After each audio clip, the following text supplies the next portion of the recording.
Hi everyone, my name is Ileana and welcome back to my channel.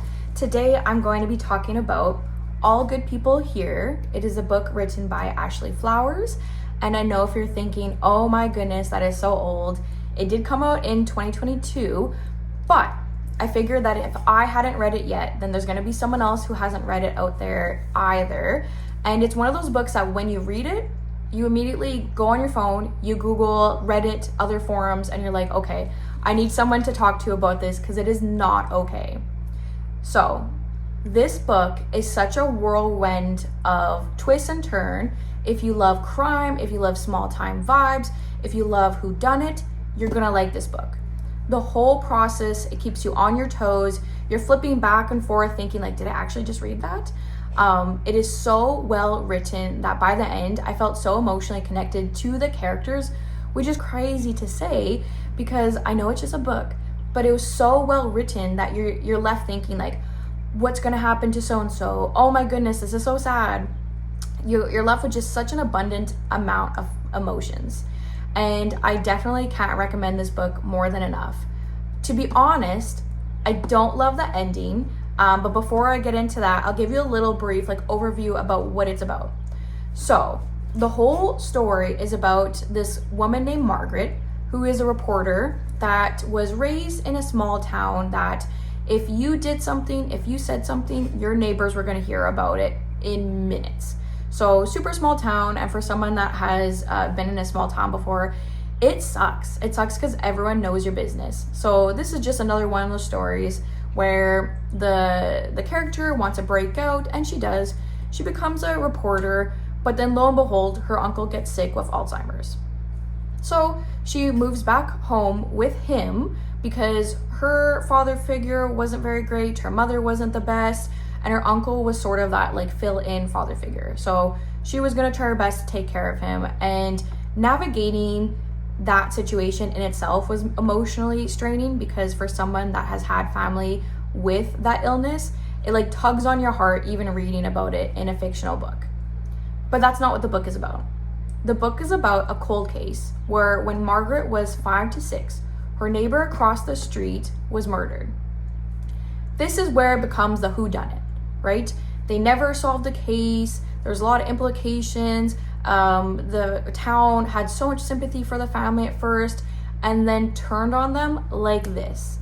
It was involved with a detective that thought he was so right, ended up being so wrong, that it's just almost like a frustrating read where it's leading you in a direction or a character that is trying to indicate that they're the one who did it.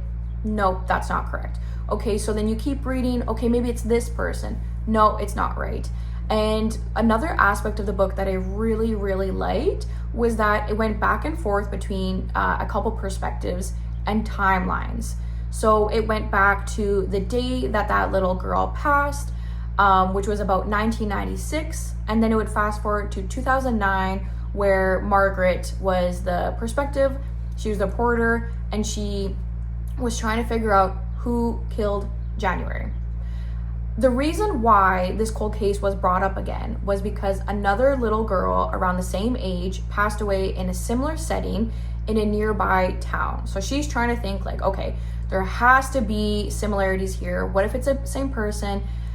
And so she's stuck between caring for her uncle and then trying to do her job as a writer, which trying to take care of someone is a full-time job. Trying to do your job while taking care of someone is another full-time job. So obviously that didn't end very well. So this book became her trying to solve this cold case to prove herself, get her job back, and to try to regain a little bit of a normal life. So the ending. I personally didn't love it just because when I read a book and I get so emotionally connected to the characters, I like a happier ending. I like in black and white. It's cut, it's clean, you know what happens, you know what everyone's doing. Okay, cool. This ending, not that. I love this book up until the last chapter or two, and that was more so because I'm no, right? When you're screaming at the TV, when you're screaming at a book, no, please don't do that. And it ends in a way where it leaves you on almost like a cliffhanger. And I thought that it would actually lead up to a second book really, really well. So when I finished it, I was like, okay, that was super frustrating, but maybe if she's already put out a second book, or maybe if she's writing a second book, then I'm okay with it. Turns out she isn't writing a second book. There isn't going to be a sequel, and her second book that she did read has nothing to do with this book. So that broke my heart a little bit, because I got very emotionally connected to these characters. I got emotionally connected to Margaret, her uncle, the town. And it ends in a way where it's open. You get to decide kind of what happens next, but it's not optimistic. And I'm saying that now just because this book has been out for quite a while. And you know what? If you're the type of person that like, that's not a great ending for you, don't read the book.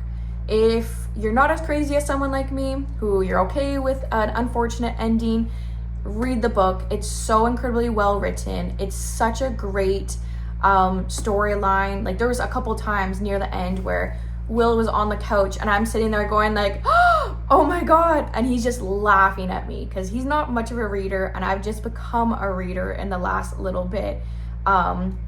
Due to working full time, due to being in school still full time, I just never made time to sit down and read.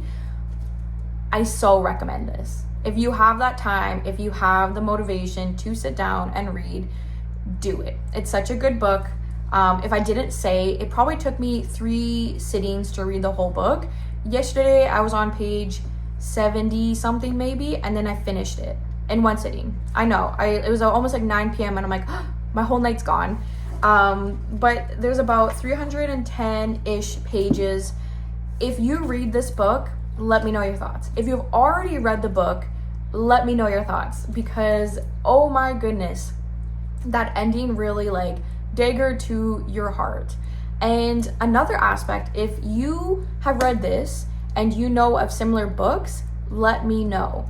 So I recently just purchased the 2 books from Elena Urquhart, who is one of the co-hosts of Morbid, and I've read her books. Love them. Love, love, love, love, love. The Butcher and the Wren, The Butcher Game, such great books. So if you have anything similar to All Good People Here, Ashley Flowers' second book, I'm just blanking on the name, and then Elena Urquhart's books, let me know, because I absolutely love them. So yeah, that's it. Thanks for watching. If there's anything more that you'd like to know about this book, let me know and I can drop it in the comments.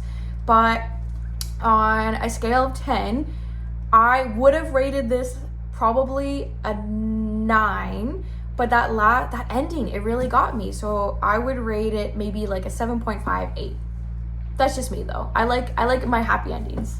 So yeah, let me know what your thoughts are. Bye.